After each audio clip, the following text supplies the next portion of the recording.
যে আমার শাকিব খানকে অপছন্দ হতেই পারে, তাই বলে আমি শুধু শাকিব খানের সিনেমাকেই সমালোচনা করে যাব, এটা কি সঠিক?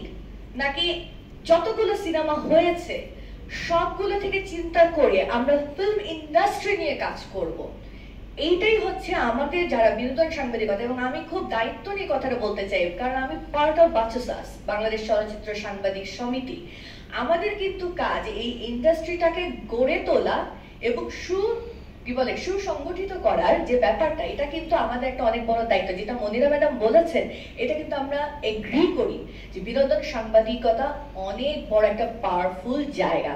তো আপনাদের কাছ থেকে এখন আমরা যদি একটু ইন্ট্রোডাকশনের দিকে চলে যাই, চলচ্চিত্র সমালোচনা আপনারা আমাদের সাথে বলবেন, যে সিনেমা নির্বাচন, তারপরে হচ্ছে আলোচনা এবং বিশ্লেষণের বিষয়বস্তু নির্দিষ্টকরণ।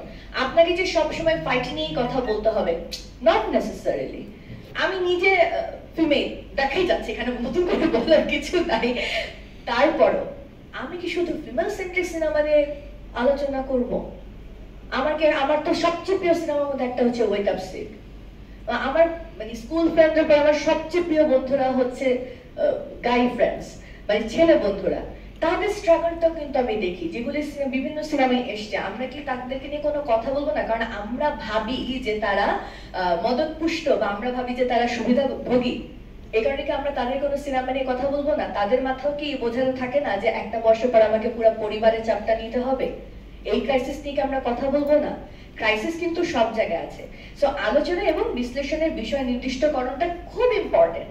সবসময় একটা বিষয় নিয়ে কথা বলতে হবে, সেটা খুব বেশি দরকার যদি না থাকে। এখন কোন একটা ক্রাইসিস মোমেন্ট চলছে, নারী নির্যাতন বেড়ে গেছে, ইটস নিডেড।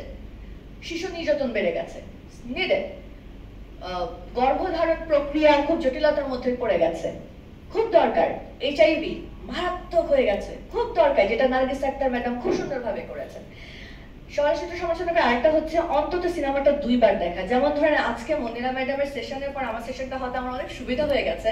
উনি যে উদাহরণগুলো দিয়েছে, যে একটা সিনেমাকে, একটা দৃশ্যকে বিভিন্নভাবে দেখার যে একটা মজা আছে, এটাও কিন্তু একটা অনেক বড় ইন্টারেস্টিং পার্ট। আপনি দেখে গেলেন সাদা চোখে, আচ্ছা ওয়েক আপ সিটে রণবীর কাপুর ডিম ভাজতে পারে না, ডিম ভাজতে পারে না, ডিম ভাজতে পারে না, শেষের দিকে এসে ওর ডিমটা পৌঁছায়, কুসুমটা ভাঙে না। তার মানে তার ওই কৌশলটা মাথায় ঢুকে গেছে যে আমি ডিমটা পোচ করতে পারি এখন। এই যে ম্যাচুরিটি, ম্যাচুরিটি দেখানোর জন্য তার ফ্যামিলি করা দরকার নেই, তার বাচ্চা করা দরকার নেই। একটা ডিম পোচ দিয়ে যে একটা ম্যাচুরিটিকে মানুষের সামনে তুলে ধরা যায়, ইটস ইনহিউম্যান। মানে খুব ভালো একটা জিনিস, সেটা আর্টিস্ট ছাড়া কেউ পারে না।